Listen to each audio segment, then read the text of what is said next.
Hi there, my name is Scott Dunn and I'm a data analyst and I'm going to analyse prepare files for analysis, which is badminton data. Okay, so there's a couple of things I'd like to point out about this data is that it's in wide format, first of all. The, there appears to be dates as well as numeric values within the game scores. So that's an easy problem to fix. And there is also nested data. So I need to unnest it. So there's three things going on actually. I need to unnest the data, as you can see. So I want a row per point, basically. And I want to take these apostrophes out. I don't need them. And also make sure that these work okay for R as well as Excel, Tableau and Power BI. Now there are additional steps for Power BI as well as Excel, so I will be running this analysis on R and Tableau just because you don't need to do these additional steps. Now that is just one file that I've got, and as you can see, there are 38 columns and 61 rows. But when we change that, there's going to be a few thousand rows and maybe about 30 odd columns. Okay, so I'll confirm that with you once it's been done. But there's 88 competitions that I'm going to do this for. So I'm going to create a loop in R just so that I don't need to do it each individual one, so it saves a lot of time automating it. So here is the code that I'm going to run. And because there's so many files to do, I'm going to run it and then I'm going to explain what's going on. So as you can see, it's already working. Okay, so the packages I use is Tidyverse and JSON-like.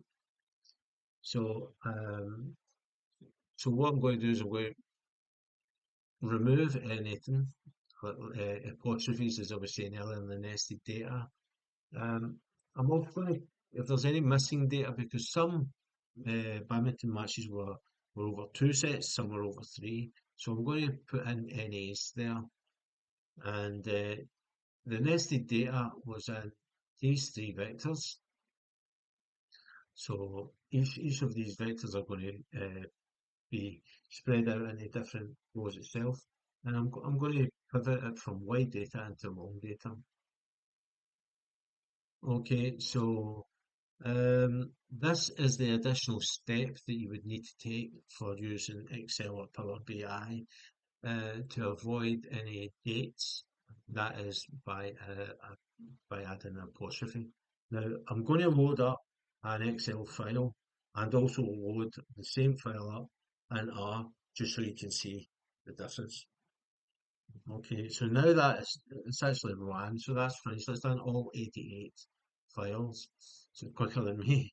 So I've created a folder called Unnested to put these new documents, and as you could have seen, all the process ticks, so every folder, every file gets a process with its file name, you see. And here is the location of all the files. So as you can see, and there's an nested file. So that's really the full lot of the code. So it's 78 lines to do. There's less lines than there are files, to be honest. So if we look at it, unnested data, I need to close this file because it's got the same name as unnested. Maybe that's an alteration I should have done. Right, okay, so this will still show dates for the scores because we're in Excel. However, if I go into, if we use it for R, take that file path, use it as R, you can see 4,953 rows as opposed to 61, 37 columns, and here's the point sequence. So if you look at the point sequence here, as opposed to here. Okay, so that's why there was that additional step that I said when you're using Power BI or Excel for your analysis. Now, once you load it into Power BI and it's uploaded, you would need to take the apostrophes out. It's another additional step. That's why I'll be using Tableau. Okay, so all this code is available on my GitHub. You can also see this video on LinkedIn as well as my YouTube account.